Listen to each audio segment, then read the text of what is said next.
কিছু কিছু গল্পের শেষটা যে এতটা কষ্টের, এই গল্পটা না শুনলে কখনোই বুঝবে না। তো পুরো গল্পটি শুনুন। একটি 19 বছর বয়সী মেয়ে তার প্রেমিকের কাছে গিয়ে বলে, আমার 20তম জন্মদিনে তুমি আমাকে কি উপহার দিবে?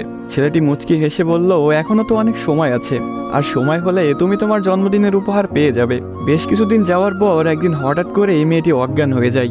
বাসার সবাই বেশ অস্থির হয়ে যায়, কিছুই বুঝে উঠতে পারছিল না কেউ কি হয়েছে মেয়েটার। তারপর সবাই মিলে তাকে হাসপাতালে নিয়ে গেল।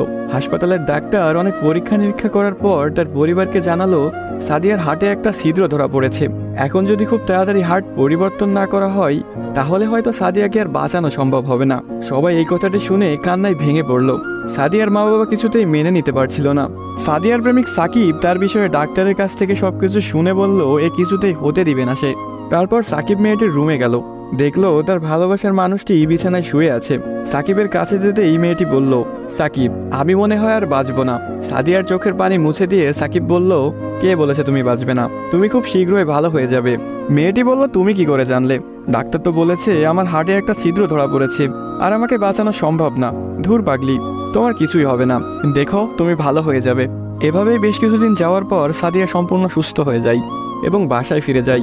বাড়িতে ফিরে এসে সাকিবকে খুঁজতে থাকে, না পেয়ে সাকিবের বাড়ি চলে যায়। সাকিবের বাড়িতে কেউ নেই। অবশেষে সাকিবের ছোট বোনের দেখা পেল সাদিয়া। কিরে, তোমার ভাই কোথায়?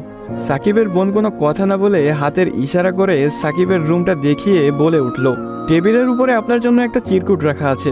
সাদিয়া কথাটি শুনে রুমে গিয়ে চিরকুট হাতে নিয়ে পড়তে শুরু করলো। প্রিয়তমা, আমি জানি যেদিন তুমি এই চিরকুটটি হাতে পাবে সেদিন তুমি সম্পূর্ণ সুস্থ হয়ে যাবে, সবকিছু ঠিক হয়ে যাবে আগের মতো, যেমনটা আমি তোমাকে বলেছিলাম। আমি বলেছিলাম না কিছু হবে না, দেখছো তাই হয়েছে। তুমি আমার কাছে 20তম জন্মদিনের উপহার চেয়েছিলে না? অনেক ভেবেছি, কিন্তু তোমাকে কি উপহার দিব ভেবে পাচ্ছিলাম না। তোমার অসুস্থতার কথা যখন ডাক্তারের কাছ থেকে শুনলাম, যখন বললো একটা হার্ট খুঁজতেছিল, তখন মনে হলো তোমার জন্য এর চাইতে ভালো কোনো উপহার হয় না। আমার হার্টটাই ছিল তোমার জন্য শ্রেষ্ঠ উপহার, যা আমি তোমাকে দিয়ে গেলাম।